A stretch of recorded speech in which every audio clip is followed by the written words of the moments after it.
I'll just show you a short video on financialization. Maybe you have a better grasp of it.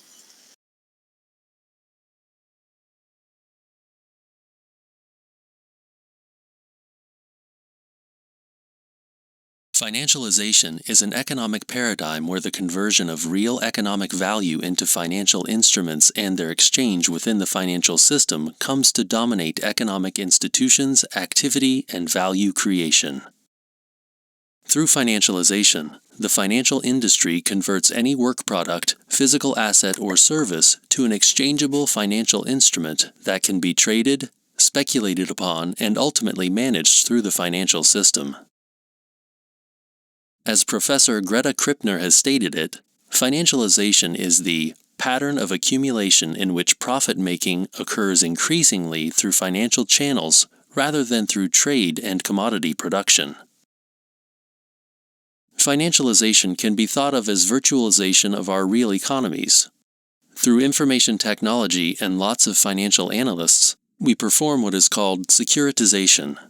Securitization is the process of taking an illiquid asset or group of assets and, through financial engineering, transforming them into a security that can be traded. As this process has grown in scale, the importance of financial markets and institutions in the operation of the global economy and its governing institutions has also risen to unprecedented levels. This has raised concerns from many, while at the same time society's perspective on finance has changed significantly. Since the liberalization of capital markets in the 1980s, the number and quantity of financial instruments have grown rapidly. Today, the financial system dominates over the real economy. In this time, financial leverage has tended to override capital equity, and financial markets have tended to dominate over traditional industrial economic activity. Traditionally, prior to the 1980s, the primary occupation of banks was in taking deposits and lending them out to businesses, thus making them strongly integrated with real economic activity. However, recent research has shown that only approximately 15% of the financial flows coming out of the largest financial institutions in the U.S. are now going to business investments. This is a profound shift in what the financial system does and is that departs significantly from our traditional economic models for the role of finance within the overall economy. Much of the money that has been diverted from real economic activity has gone into the development of the global derivatives market. A key feature of financialization as it has evolved over the past decades has been the proliferation of derivatives of all forms.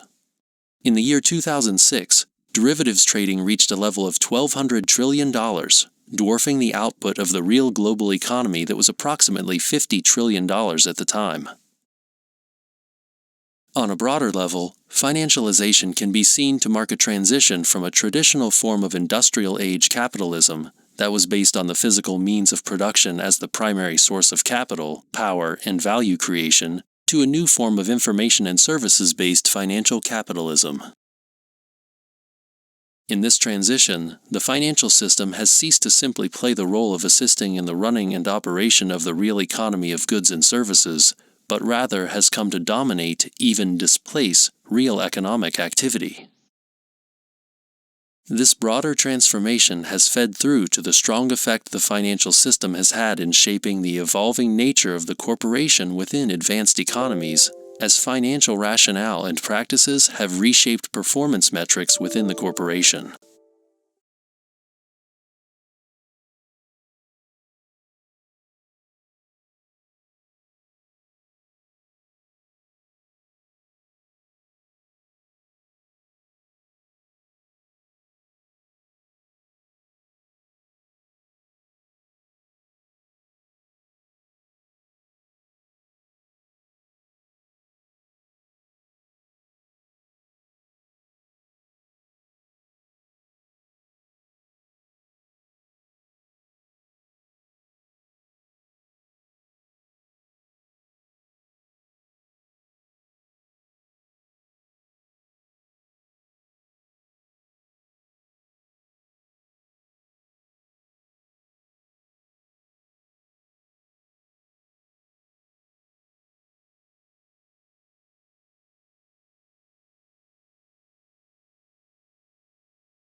have improved based on the results that I've seen so far.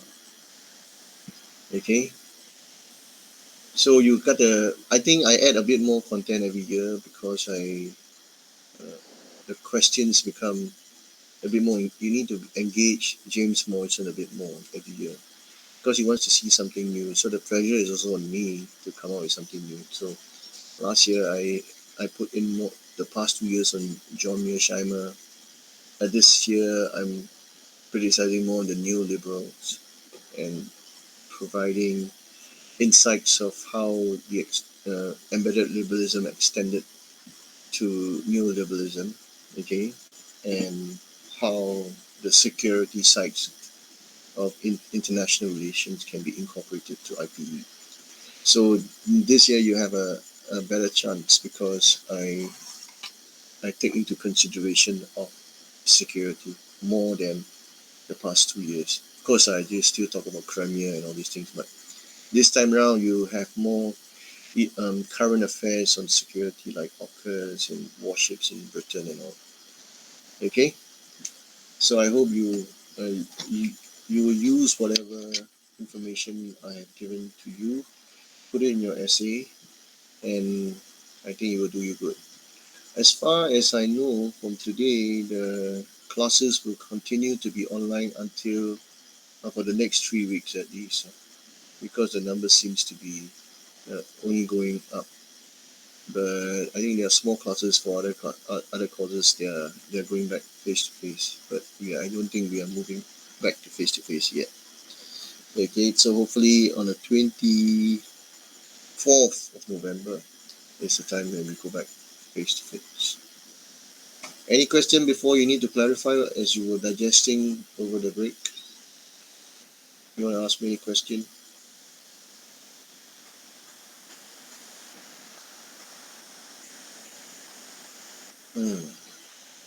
So I think the thing about this whole liberalism that we need to talk about, there's a clear difference between the liberalism of the first wave of globalization and the second wave, which was embedded, and neoliberalism was the way you have market mechanism. All right. So this idea of comparative advantage, okay, became more prevalent during the the the period of developmental project there. Okay. Then they created um, a financial market that eventually made America the most developed financial market in the world. Okay, so if you just use the word market mechanism without explaining how it actually all started, okay, it's going to be very tough. So the starting point for you was that they started to move away from the gold exchange system. Okay, so it might appear in the news that it was a collapse of the gold exchange system, but there was another experiment that they were heading to, and that experiment was to use Asia to allow their manufacturing to be outsourced. And at that point in time, the unions were also very strong. So they want to avoid the protest or confront the union. So they just move their lower end of operations to Asia. Okay, so um, fortunately, they had, all these countries with cheap labor, cheap land, willing to accommodate to them.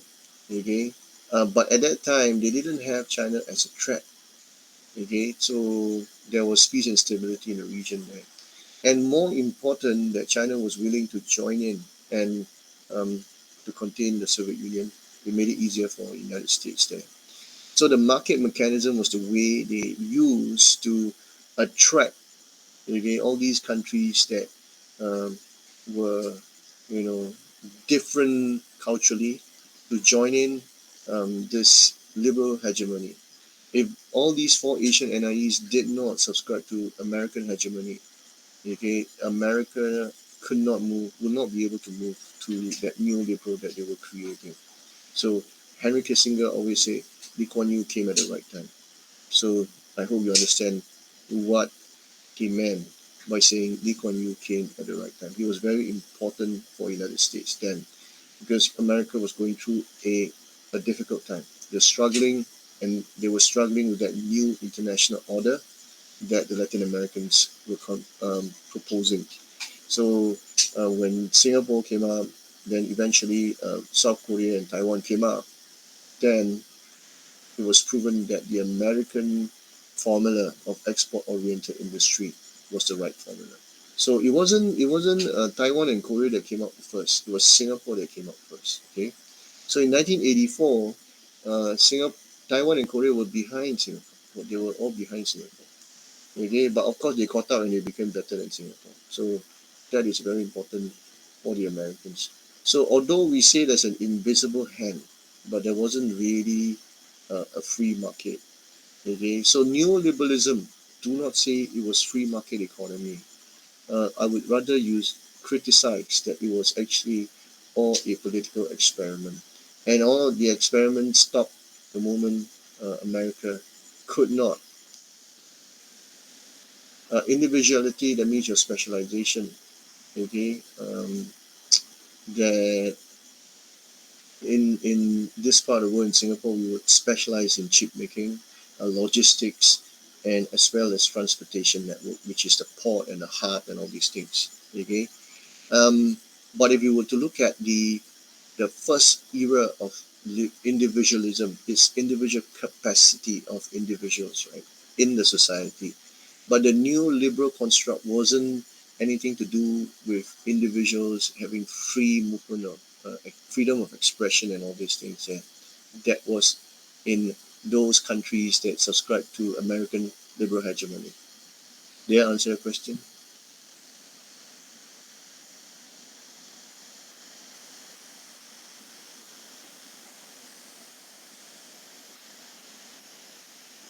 Okay, the neoliberal didn't allow all these Asian NIEs, okay, the society to have the sort of freedom of expression, because it was all mainly focused on economics there, the market mechanism there.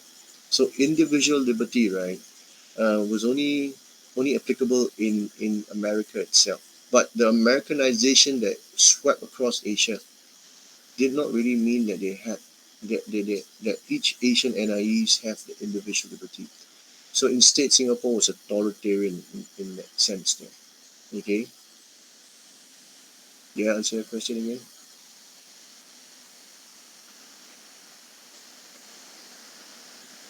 Okay, so neoliberalism is very different from the liberalism that we first saw. Right? At that point in time, it was industrialization in Europe. So the industrialization was for people to have justice and equality. That was kind of individual liberty that the liberals were promoting. Okay, of course, in reality, it didn't happen. That is why there was a rise of socialism and communism, because liberalism did not deliver what they promised.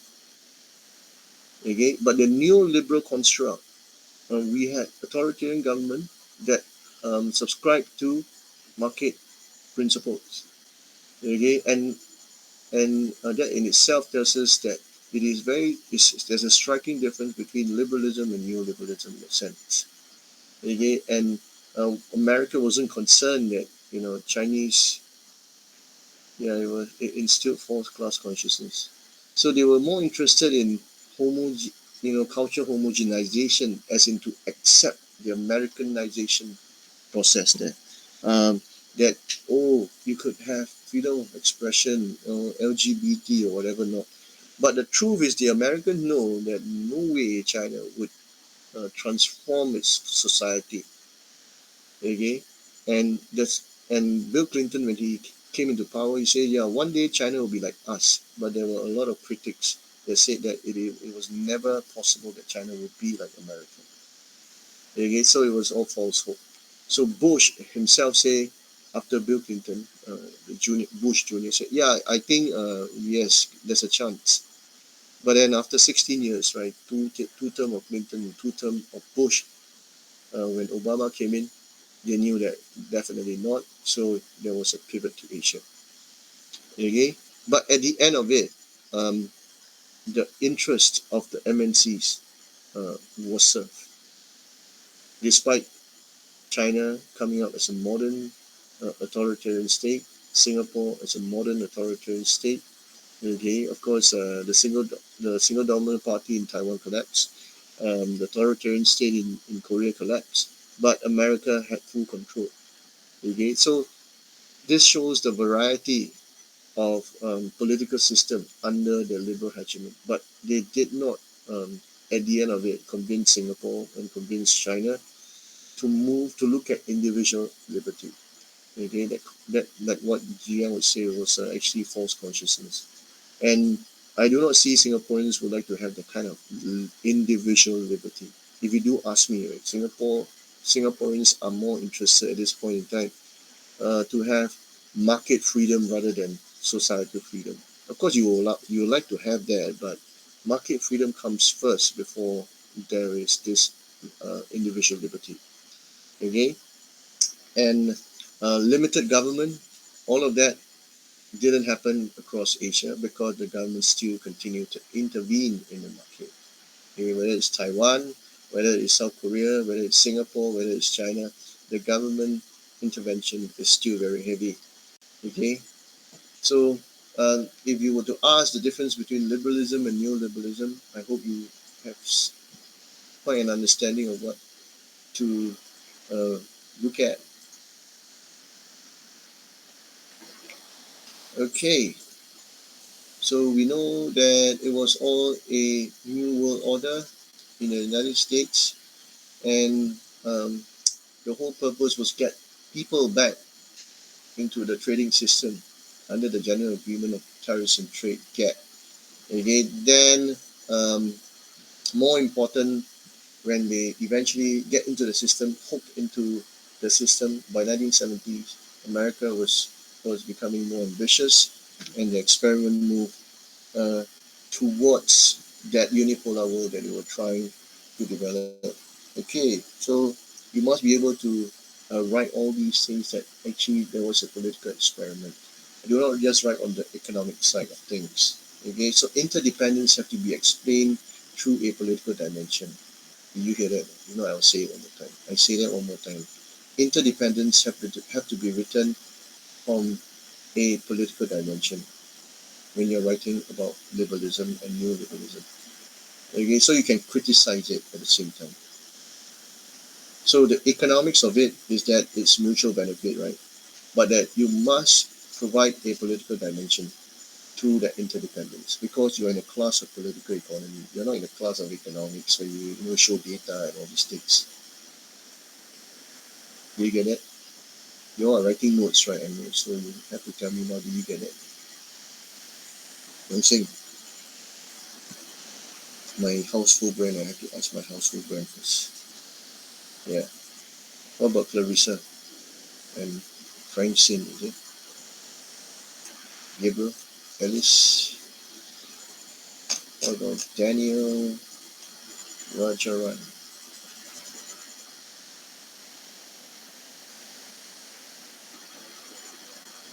Political interdependence as in the rule of the individual states. No, the interdependence, that the political dimension to it is the liberal hegemony that you have to focus in your writing.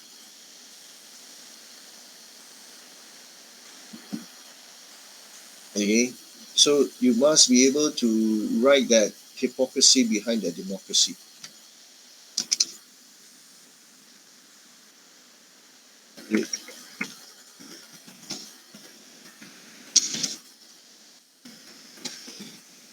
Okay, so um, like I said to you, you do not take sides. So when you criticize this, you also criticize China being unreasonable. That the deal initially was for them to rise, and at some point now they are not willing to liberalize further. So you can create, you can write both sides of the story, and then why this trade tension, the trade war, the trade tension have led to a trade war here. Okay, so basically both sides are unreasonable, so to speak. Nico, you got it? and Nicholas.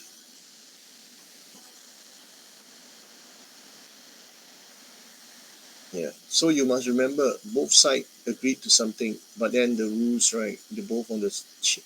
Someone wants to bend the rule, the other one wants to change the rule. So what happened? There's a trade war.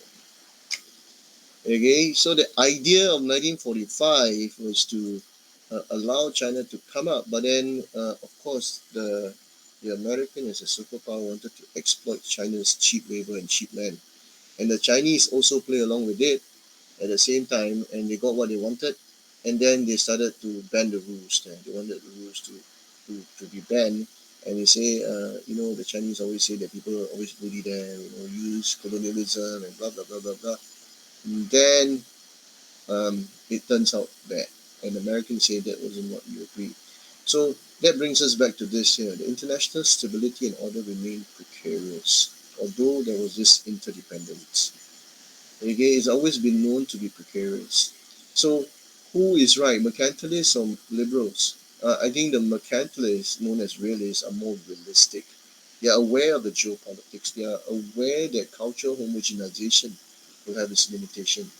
Okay, so the liberals will have a good framework, but then they were ignoring that limitation. And history shows us that, there's a recurring pattern of liberalism and mercantilism. So you just keep bringing that out here, okay? And to to ensure that they are able to institutionalize their liberal hegemony, they brought on, there were they created international organizations. Okay, so this is the part that you need to bring the international organizations, which are Bretton Woods institution here. Okay, so the interdependence, all of it was to create stability. You need to foster pragmatism here. Very important.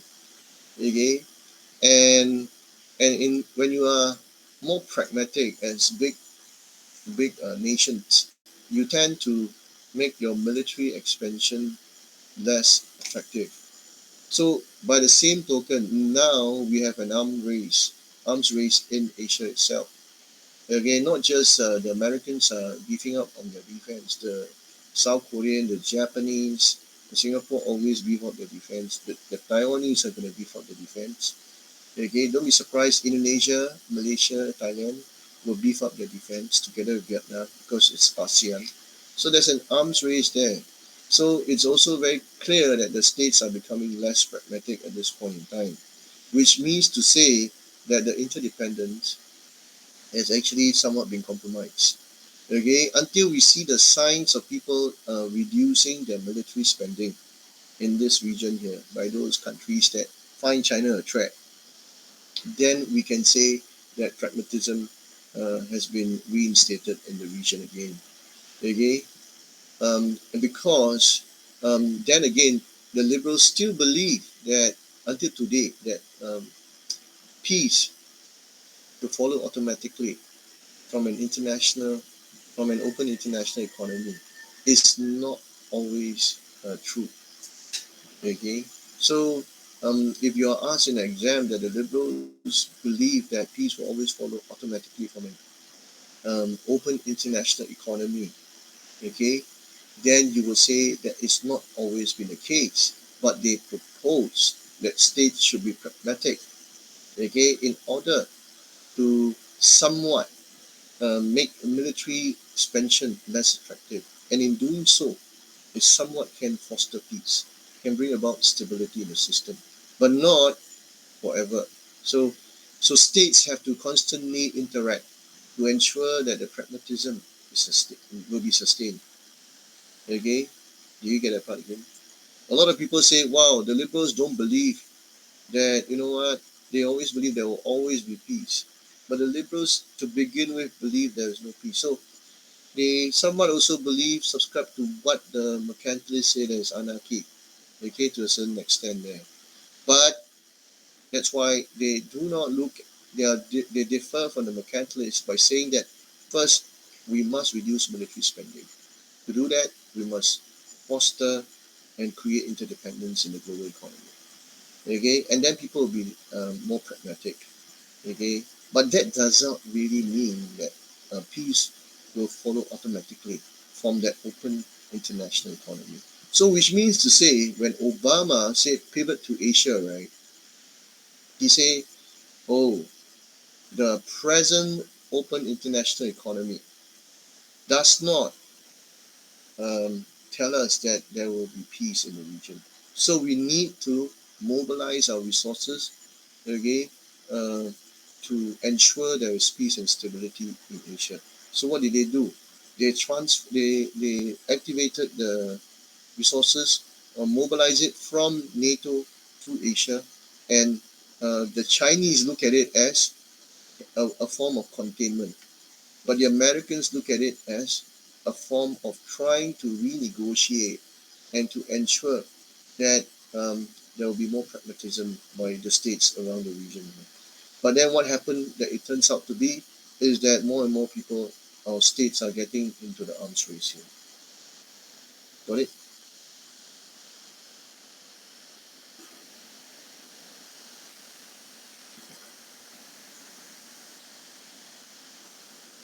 Hello, do you get it? And Cheryl. Okay, so do not say that for a moment that the liberals are just that stupid, but they have a different angle to bring about peace. So for the mercantilists, right, just to recap, right, the mercantilists believe the state should intervene. Okay, but for the liberals, they still think that the international organizations would be the one that should sustain peace and stability by rules and regulation. So the mercantilists say all these rules are bullshit because there's anarchy. People will always try to engage in zero-sum game. So I tell you what, let's change the rules. Okay, so from Obama, he's wanted to go back to the Bretton Woods institutions of peace and stability, interdependence, and renegotiate with China. It didn't work out. So Americans got fed up, and then Donald Trump came and he said we want to change the rules. Today, Biden's administration, the people are saying, Catherine Tai is saying that we want to rework the WTO again. So when you say rework, you can have two interpretations to it. One is to change the rules or the routines of WTO, the policies and decision of the WTO. Okay. Second is to try to accommodate China. Okay, and change according to what China wants, and continue with this interdependence. So we are not able to see it. We Please do not write in the exams that Catherine Tai comes in and she really the hawk and she wants to make China go down and all these things. So they want to reset the rules, rewrite the rules to make sure they contain China. It's better to open up your interpretation, or sorry, your argument with different kinds of interpretation available there. All right. So interdependence, right, is just a concept, okay? And more important, the liberals will say non-state actors. Let's have market mechanism. So eventually, when it was neoliberalism, which one was the non-state actor that became the agent of globalization? My question again: in which what is the entity that has become the primary agent or the non-state actors? Okay, Yong Sing got it right. The MNCs. Okay, so they somewhat linked to the governments, but they are not real state actors. They represent the interests of America, but it may not be American government. Okay, but of course, we cannot be so naive to believe that the MNCs are against their own government, where they come from. Okay, they definitely would like to serve the people, the sovereignty of America, if it's American MNC. What is it that they will do to serve their own sovereignty, can I ask? Or they outsource to China, yes, but what is it that they do to serve the interests of America, to sustain the sovereignty of America, to sustain the supremacy of America?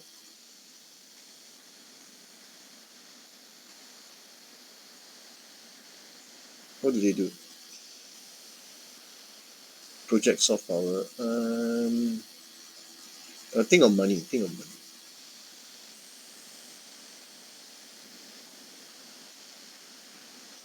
investment, okay, in their own country, what exactly do they invest? Correct, Gabriel, but what exactly do they invest? They even donate.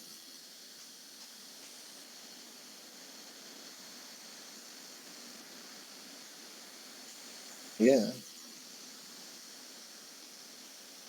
So the top universities in America, they get donation from MNCs. Am I right to say that? Yeah, endowment plans and all this. So this alumni network, they all work in MNCs, right? They invest in think tank, try to, influence policies of developing country. They also lend money to, because the MNCs network, they even have links to financial institutions. They lend money to the World Bank, okay, lend money to the IMF. So all of that works towards having influence over the policy of developing countries there.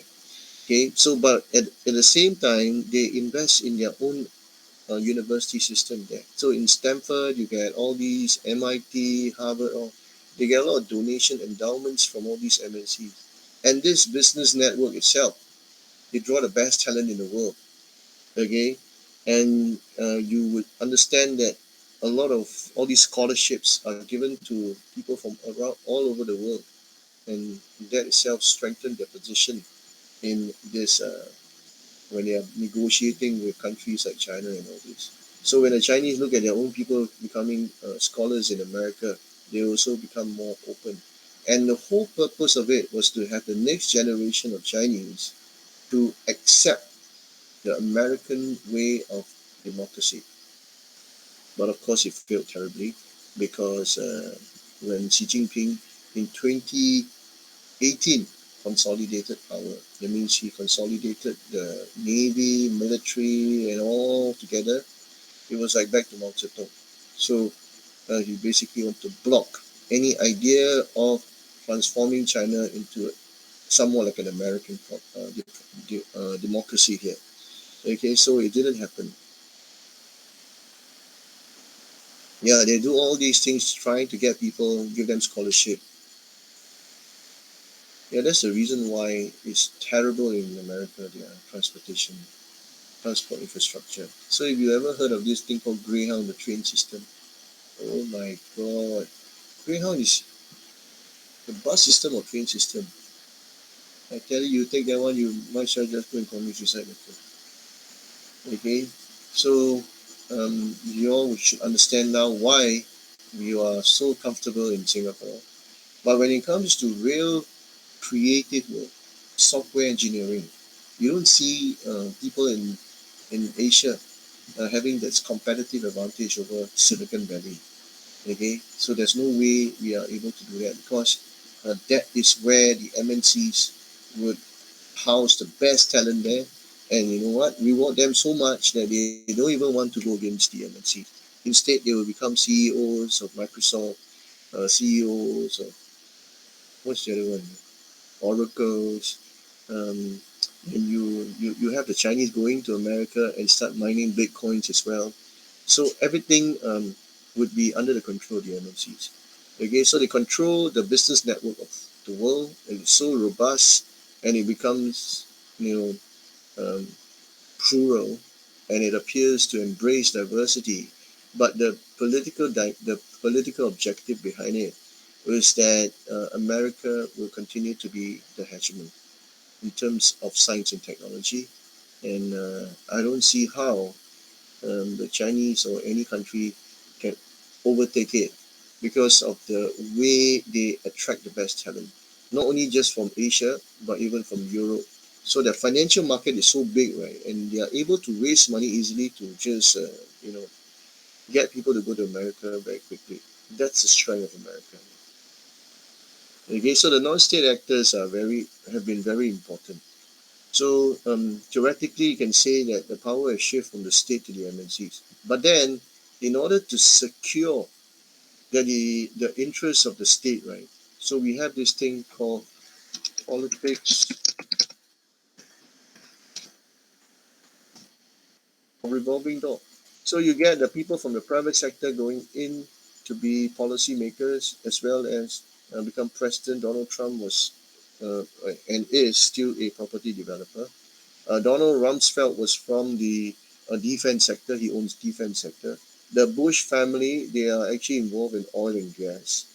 Okay, Bill Clinton, not much of a influence there. So it was rather a breakaway, but his wife wanted to continue. So Bill Clinton eventually got close to the people in the financial sector there.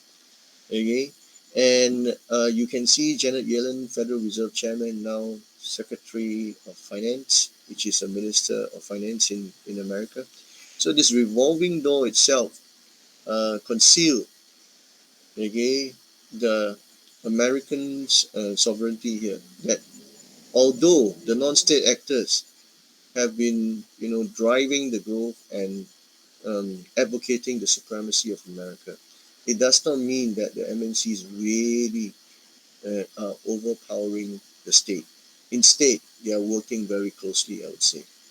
Okay, so to make it more plural, what do? They have NGOs there. They have all these, human rights and all these things, and they are funded also by the MNCs.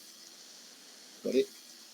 So when the government here says something, right, it's a concept coming from America. Everything they just follow the concept and cut and paste here because we are compliant. So we also start to have Ministry of Social and Family Development. All these are the concept plan comes from Uncle Sam, United States of America here. Okay, and the very important thing that you see over there here is that when they have the non-state actors there, they created that compliance here that was very crucial for America to be the hegemon in the global economy. So if you ask me, right, what is the crucial factor that allow the non-state actors to be the primary agent of globalization? Okay, was the compliance that they created. Okay, and that actually deepened the interdependence. And when you deepen the interdependence, it becomes that the Asian NIEs and China become more reliant on the growth of America. So the saying goes, when America sneezes, the whole world will collapse or shake or whatever not. Okay, so this whole thing is by doing that, the U.S. Treasury will always be like a hotcake selling. Okay, so they know how to play the game. This is really a fantastic political experiment.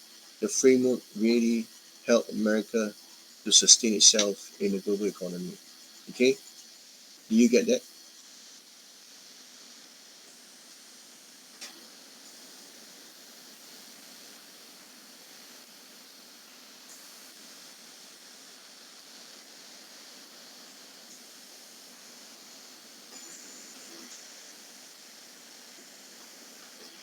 Okay, so to even increase the interdependence, they started to talk about the Americanization was the social media.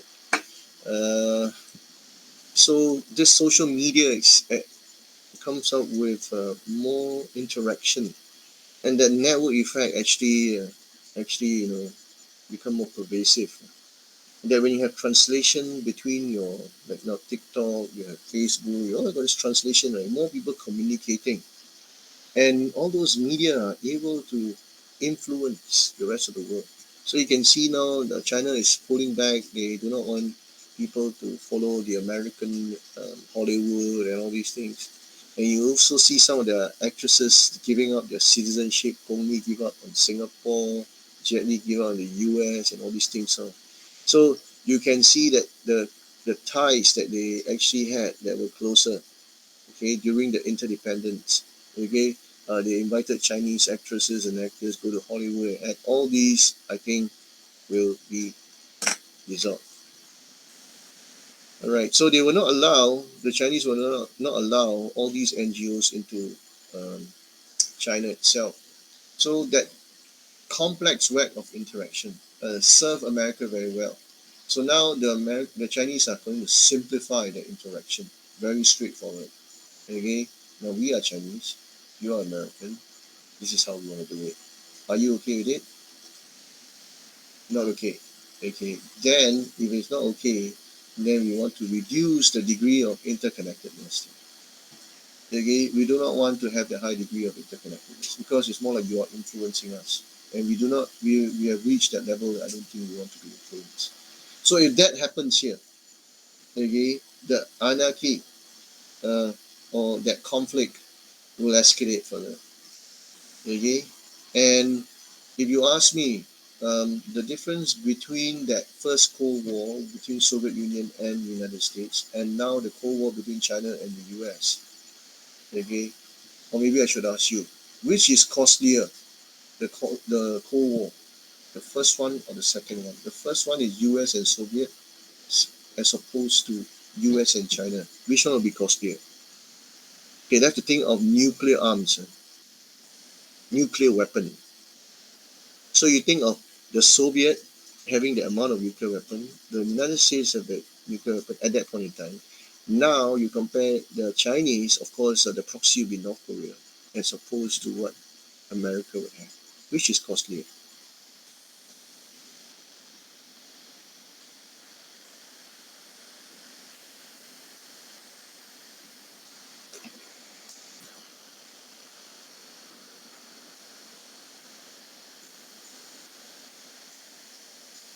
Which will be costlier?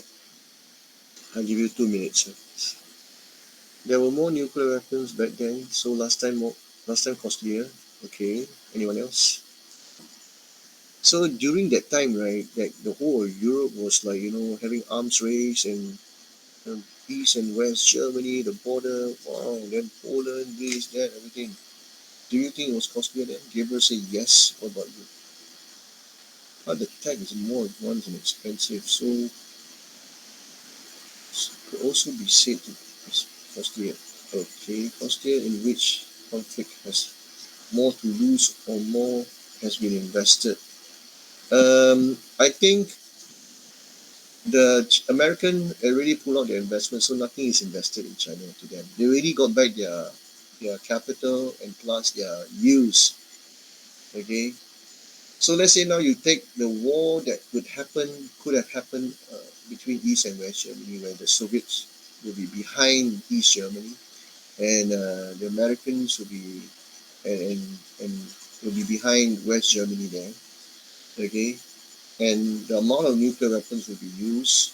Okay, and both of them are really like armed with a lot of nuclear weapons. But now in the South China Sea, Taiwan, Hong Kong, okay, it's like East and West Germany again. And the Americans, the British, and the Canadians and Australians will have the submarine and nuclear weapons there. Okay, do you think that will be costlier as compared to the first war? In terms of lots of lives in the past, it will be costlier. In terms of trade and economy in the present, um, I don't think about the loss of life. It's more the damage to the economy, and you can say loss of life, but I think I would say the devastation to the country, the whole infrastructure, how they will take how long to recover from that devastation.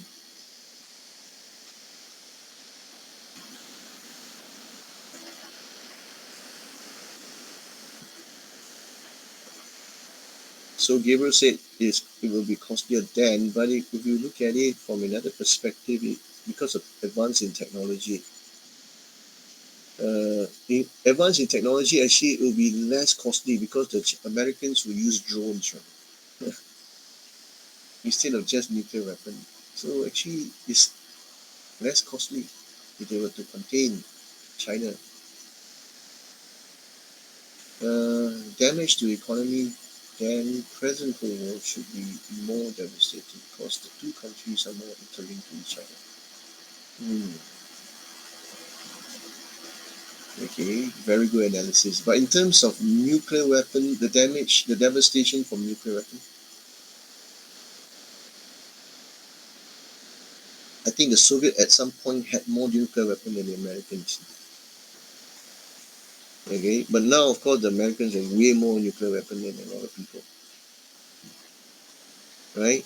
So I think when it comes to devastation of the country, right, I think that the first the first Cold War would have been um, more devastating and costlier. But in terms of economy, there wasn't any real direct damage because it's nothing to do with the American economy at all. Okay, but America would have not been able to move on to neoliberalism with a unipolar world. Okay, that would be an opportunity cost that America would have to incur. But now with China like that, okay, the economy, I don't think they are really dependent on China anymore in terms of imports from China. I think they have really have everything in place for 3D printing. You see the chips they are going to Malaysia. The Taiwanese are opening up their operations again. The Taiwanese have moved out of China. You must understand that actually whatever that is manufacturing in China is basically a hollowing out effect from Taiwan, South Korea, Singapore, and Japan into China. So if they move out, it's hollowing out of China. So the interconnectedness, right, is not um, is not a cause anymore already. Okay, so if you ask me, right, very honestly, I think this Cold War will be less costly to the Americans because what they are doing is they are employing their proxies or their allies, so to speak, to arm themselves. Okay, as compared to the Soviet Union, while the Americans stationed their army there and you know and have all their nuclear weapons, all capabilities of that. Okay, so the Americans have learned from that situation to shift everything to create an alliance, a network of alliances, right? To make war less costly in that sense. Got it?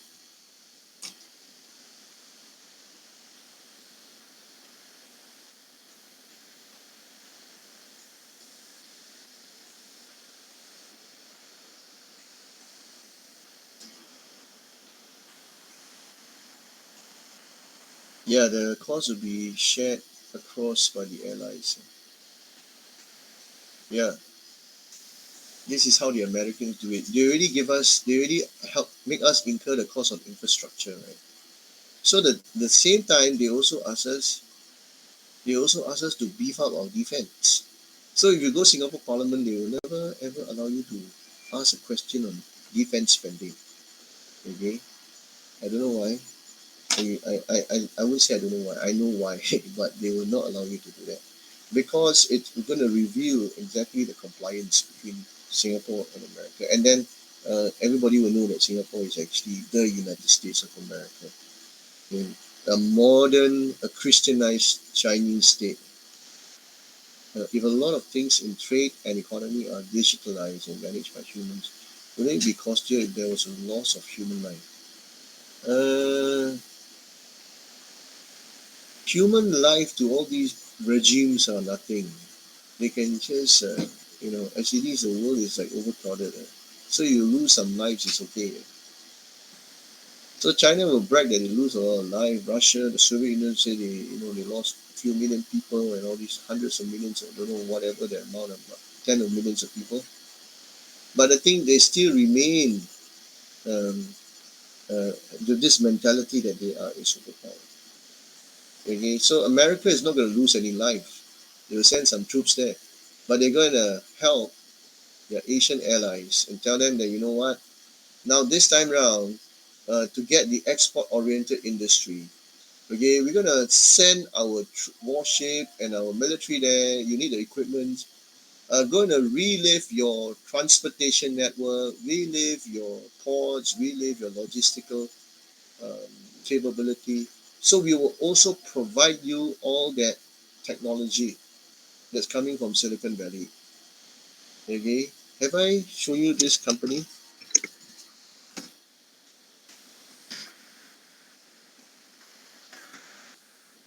Incutel.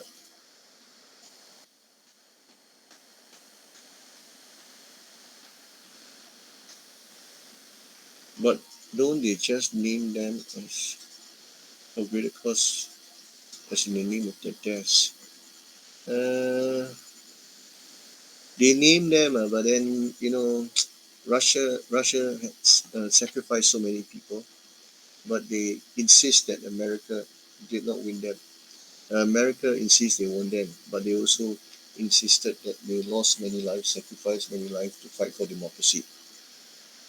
Okay, so the difference between them, wasn't any interdependence between Soviet Union and the United States. It was based on 1945 Crimea Conference that they will draw the line. This one is going to be a bit more tedious because it started out with interdependence, then you slowly remove the interdependence. So in terms of economy, it's going to be costlier.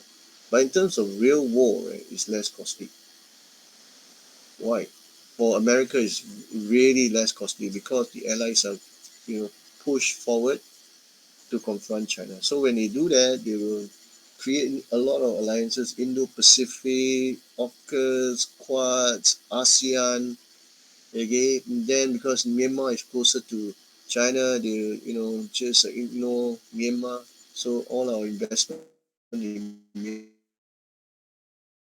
Myanmar or abroad, if you don't already know. So Singapore is the number one investor in Myanmar.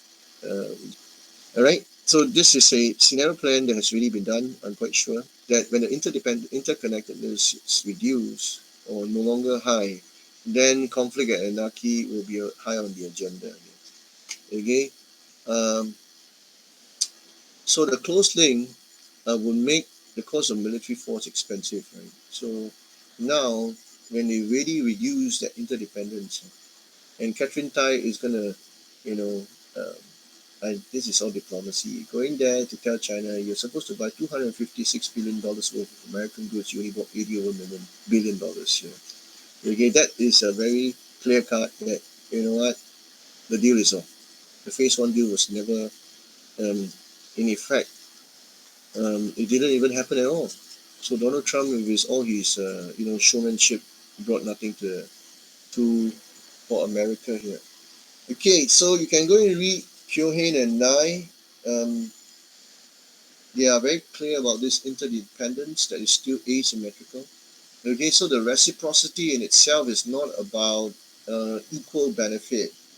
Okay, so from the experience of US and China, it was asymmetrical. So the US inspire with the Silicon Valley, and China perspire with the manufacturing.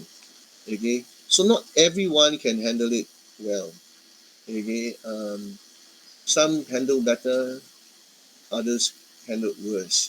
So you just look at the Asian NIEs, right? Two states, Taiwan and South Korea, the authoritarian regime collapsed, but Singapore PAP remains in power. So um, just by looking at that, you can say that the PAP have been a very responsive state there.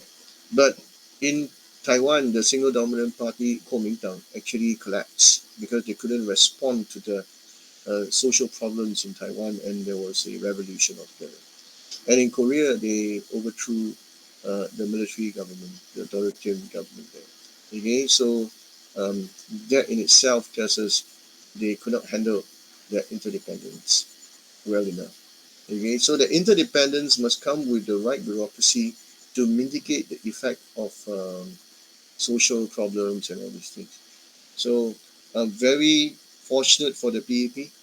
They had a Go King Sri, who was a social democrat, who believes in three things: good education, good housing, um, public housing for almost 90% of the people. But what was lacking was healthcare. So when Goh Chok Tong became deputy prime minister, he pushed for healthcare. He will continue what Goh King Sui did. So that is why Singaporeans remain pragmatic there. But in Taiwan, the inequality was so bad, although they were growing rapidly. In Korea, until today, the inflation is horrible. Okay, so there's this. Okay, you can go and read the interdependence main point. The main thing is still about reciprocity here. But although if you don't go into detail of it, the dimension of it, is to emphasize on asymmetrical um, relationship, that America is the leader, China is the follower. Okay, but it does not totally tell us there is mutual benefit. So you can argue from the Chinese perspective that you exploited us. How can you, have all your debt? It's because of us you have all your debt and you still have growth. Okay, under normal circumstances, if you had the kind of debt, you would have imploded your economy. But it's because of us.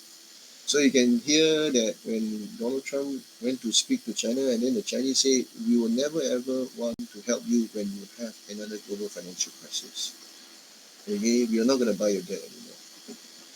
Okay, so it is very clear that it was not supposed to be symmetrical. So even when there was interdependence, conflict already started to emerge, but now it's very clear cut and it's um, reduced to anarchy, I would say. But if you look at it from another perspective, um, America's decline since the global financial crisis has created new opportunities and a new order, which is the multipolar world that we will see very quickly. All right. I hope you write that. That you don't take that decline of America as a bad thing. You can take the decline of America, which is still a legitimate superpower. It's also paving the way for a multipolar world. And in multipolar world, we will see United Kingdom come up very strong. And you also see a chance of European putting their acts together because the Americans have lesser resources, mobilized to NATO. So the Europeans have this opportunity to come up as a region. Okay, so that interdependent, the multipolar world, you see more regionalization than anything else there. All right, I think you can go and read the interdependence, complex interdependence. Okay, there are three characteristics of it. The most important thing to really look at it was to military force is largely irrelevant. Okay, and this is the other thing that we need to talk about. So the multiple channels of contact among societies. So instead of confrontation, what would they have instead? If you have multiple channel,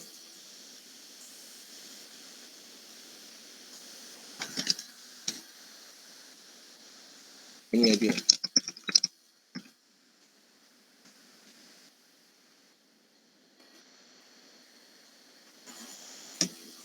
Can you draw parallels with the asymmetry of interdependent world system theory? Yes, we should. The liberals admitted that there is asymmetry, but the Marxists put it in a way of exploitation. The liberals proposed that we should focus on peace and stability. But the Marxists would say no, there will never be peace and stability. But the liberals are aware there will be anarchy and conflict. But the Marxists insist there will be anarchy and conflict. Okay?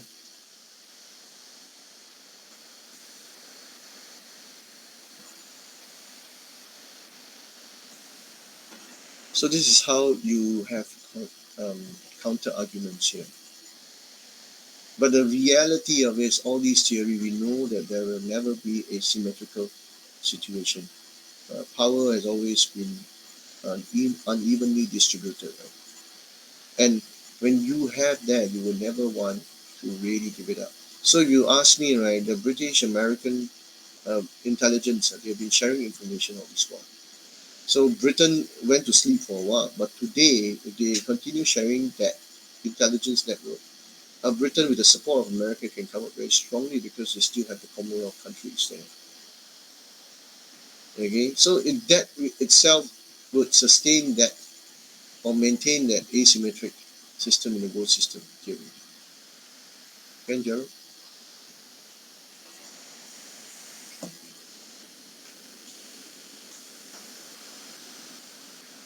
Okay, so then it becomes more complex when we have this thing called backdoor diplomacy.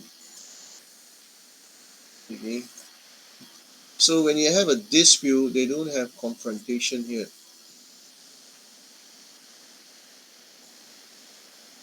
So what do?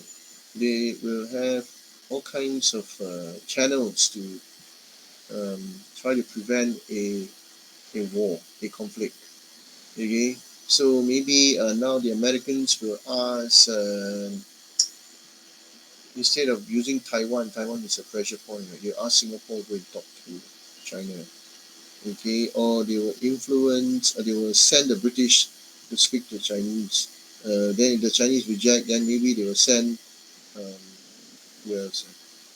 They send some people that they know. Maybe they send the people that are linked to the Soviet Union, talk to Putin. Putin might want to, you know, tame China for a while, but Putin also pretend to, to be close with China, have this military cooperation with China, but at the same time, by the side, they are talking to each other. Okay, and then on the surface there, you have the Chinese still saying that China must move forward and forward, but behind there are other communications going on there. Okay, so the complex interdependence still dependent on non-state actors. So the Chinese will also want to talk to the MNCs, American MNC CEOs, and see what they have, their views, their concerns. So the MNCs, the CEOs of MNC will talk to the president because they got a business council. Okay, so the business council will feedback to Biden. Biden will say, okay, why don't you tell the Chinese this?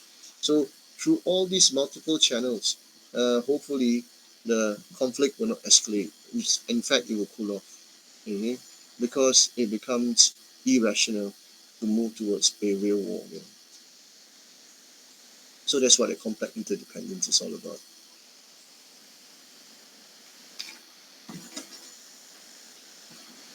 Okay.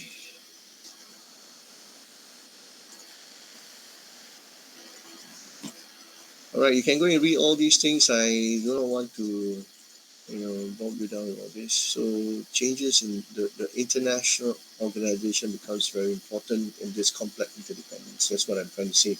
You have the non-state actors, you have the NGOs, you have the international organizations that, you know, um, that become more significant in that sense in IPE.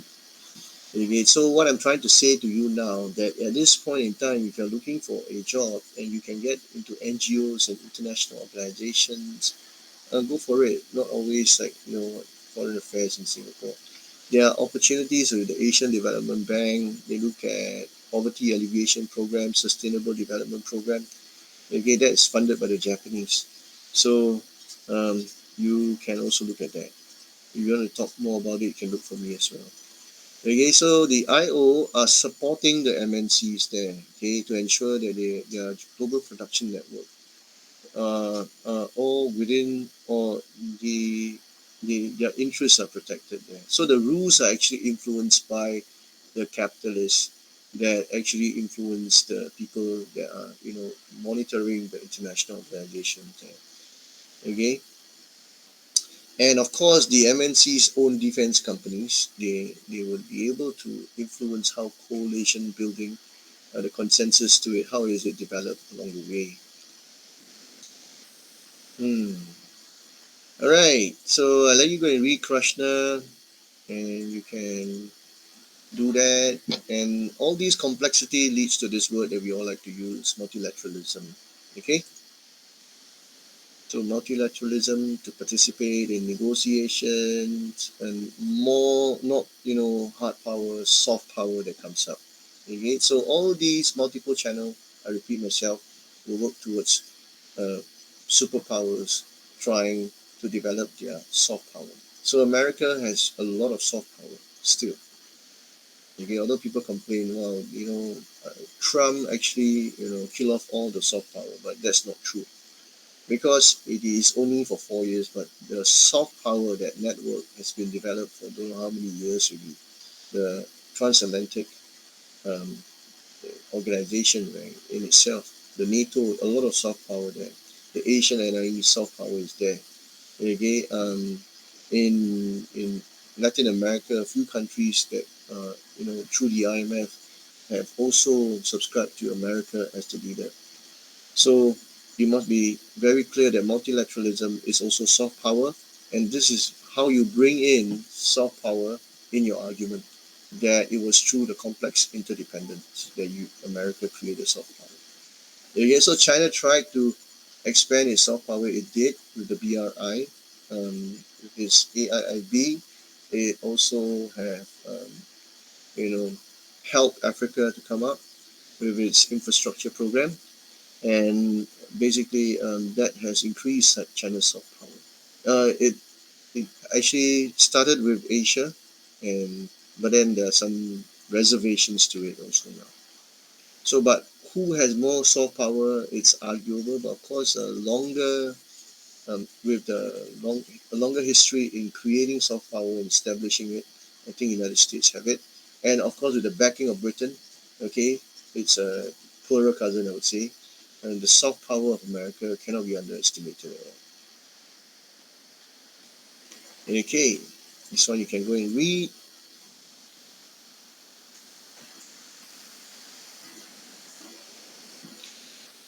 And failed state and successful state depends on the bureaucracy. Okay, in dealing with America as a liberal hegemony. So Lee Kuan Yew is a man who worked closely with Henry Kissinger. Okay, so our bureaucracy over time have all the prototypes created when we were working closely with the MNCs. So the GLC and the MNCs created a nexus. Okay, that has helped Singapore to develop a system of resilience, system of wealth preservation, system of industrialization, okay, how the education system should move, the healthcare system, and all this infrastructure what is needed. Everything will be there. So how you change your operating system, how you change your bureaucracy, okay, and what are the learning curve that we have, and it's all in the institution itself. It's called the what is it? Civil Service College there. All right. I hope you read all those things there. I want to look at the exam questions here now. We're left with 13 minutes here. Okay, let's look at what happened just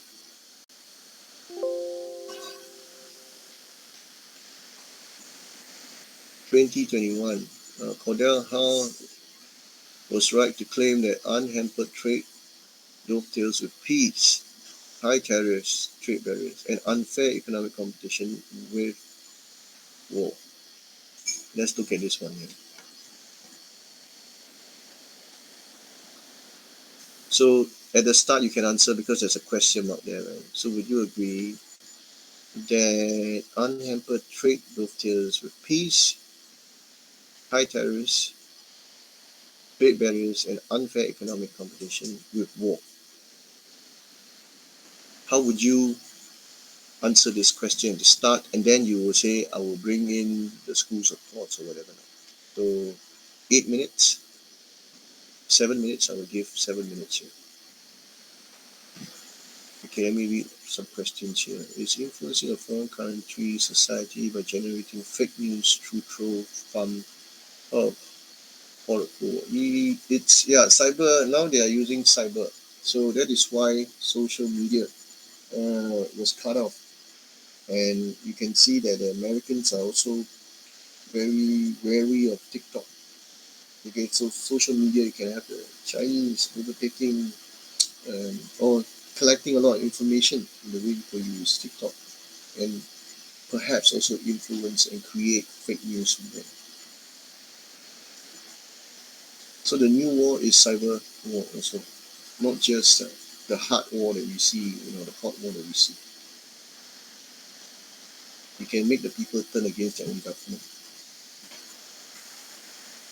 You answer the question? See you.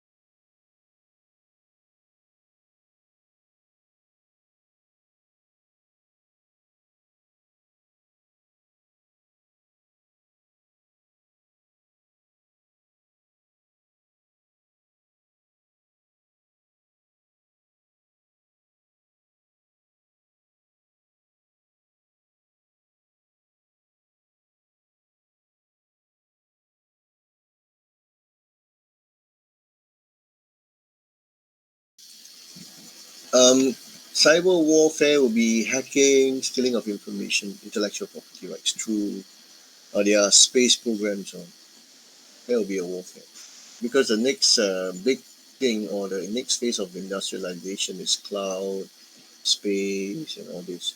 So warfare may not be just one way is disabling your opponent's capability. At the same time, to disable it, you also have to steal it. So that's what Obama told Xi Jinping, that you have been stealing our military technology, and it's been feeding to the PLA, the People's Liberation Army. Okay, so that's a form of cyber warfare.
Okay, please type whatever you have.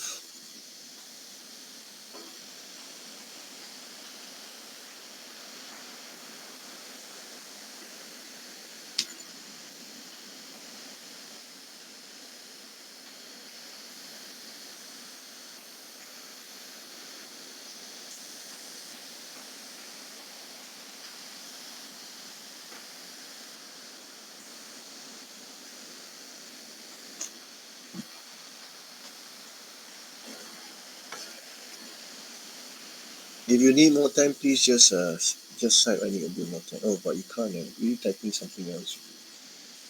I'm out of wait.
Okay, someone wrote an answer here. Gabriel. Using the neoliberal view that states are largely interdependent in the international system, I opine that Hall is right to claim that having global free trade will lead to peace and stability because states are dependent on each other and removing tariffs. I think you should full stop there. Too long the sentences. Okay? Then peace and stability because states are dependent on each other. Full stop. Removing tariffs would promote some form of economic stability which can translate to political stability. However, I will also counter-argue using the realist view that states are largely suspicious of each other. And since they pursue self-help and survival first, even in free trade, conflict can still occur.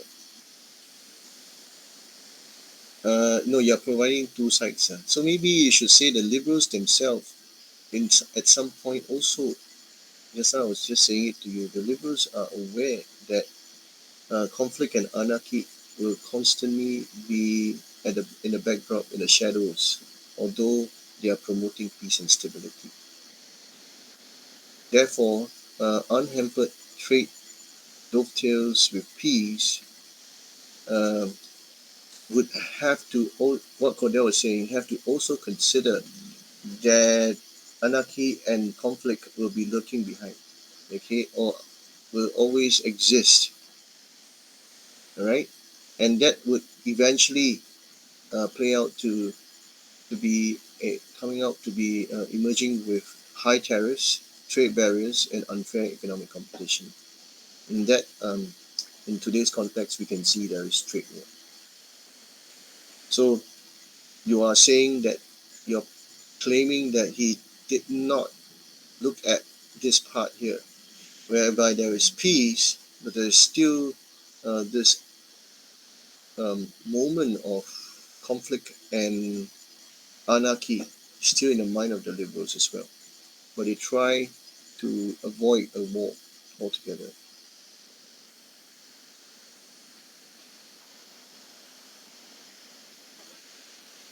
So actually, you're not contradicting yourself. You're providing two sides of the coin there.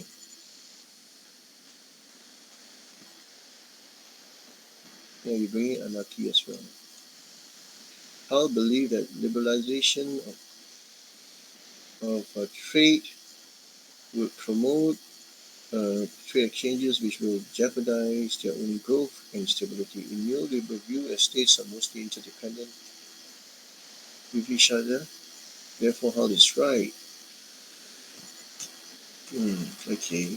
So now you are just, Alice, you're just putting on the side of the liberals. So you got to bring in what is it that the counter argument that you might want to look at the start of the statement, so or your start of your essay. So how was not right to claim? Okay, I would say, Gerald, I would say how is half right rather than not right.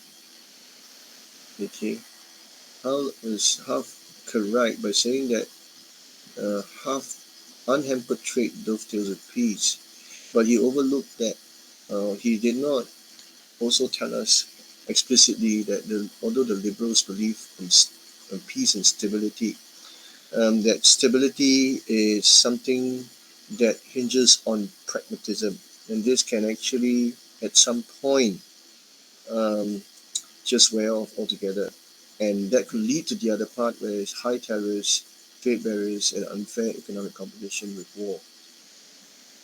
Okay, instead, I will argue that unhampered trade does dovetail peace. Okay, so you can see are right, but it leads to high tariffs, and trade economic competition, which are prime parameters for war to break out. Taking into account the waves of globalization and historical trend of mercantilist behavior that follow periods of liberalism. There is merit to Hull's claim, supported by Richard Cobden's Peace Through Trade. I will argue that the symmetry, complex interdependence of liberalism breeds inequality, which in turn fuels states to adopt a mercantilist position. I will also use Marxist thought with the world system theory that shows that the exploitative nature of unhampered trade and the institutions that further promote inequality in international society, which lead to states being exhibiting mercantilist policy. Okay. So your focus will be on liberalism, and conflict will happen because you're using the narratives of Marxism to explain further. Okay, so that's all right.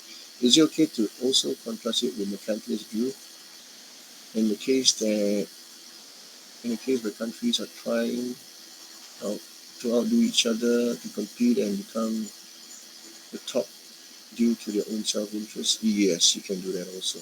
That peace, it's not a given and it's not everlasting. Okay, Yonsei claim Howe's claim is aligned with the low peace through trade, is how peace through trade is achieved through the increase in interdependence between countries. Liberalism also suggests that trade is beneficial for peace as countries specialize in production and trade. They become more embedded in the global network. And it would also become more costly for them to wage war with their trade partners due to increase in interconnectedness. Trade does become a positive sum gain for all involved, thus promoting peace and stable relations. However, due to the differences in difference in power between states, trade results in asymmetric gains for individual states, hence pushing them to adopt higher tariffs and barriers according to the theory of dependency. Okay. Then you would say, but I think you didn't bring out the very important thing here in saying is that how you would extend and criticize Paul for not going further to explain peace um, can be compromised very quickly due to interest, which I think you did there, but you didn't really emphasize it. Okay, you just go straight at individual states, hence pushing them to adopt higher tariffs and barriers according to the theories of interdependence. Okay, I would rather you say that peace, according to Hal, he seems to take peace for granted, but which is not true. Ken? So it's the way you approach your start, then you open up your discussion. Okay, that gives you the opportunity. So Audrey did a good job last year, and I'm not sure what. I think only 2 people told me they got A, but I think I have about 8 people with A. So the other 6 just disappear together. Okay, so I hope you have a better grasp of the exams, what you expect, and I have some feedback here. Yeah, you won't be that good now. You have a grasp of it, you have a feel of it. That's very important. Okay, so you'll be more confident in writing your essays there. So, but then I will start giving out the assignments to do. Perhaps when I think halfway through, like say lecture 10 or 11, when you have all your training ready, it's about time you write your essays for me to mark and give you guidelines there. All right, so it's 6:39. I think it's time to go. I see you next week online again. Ciao.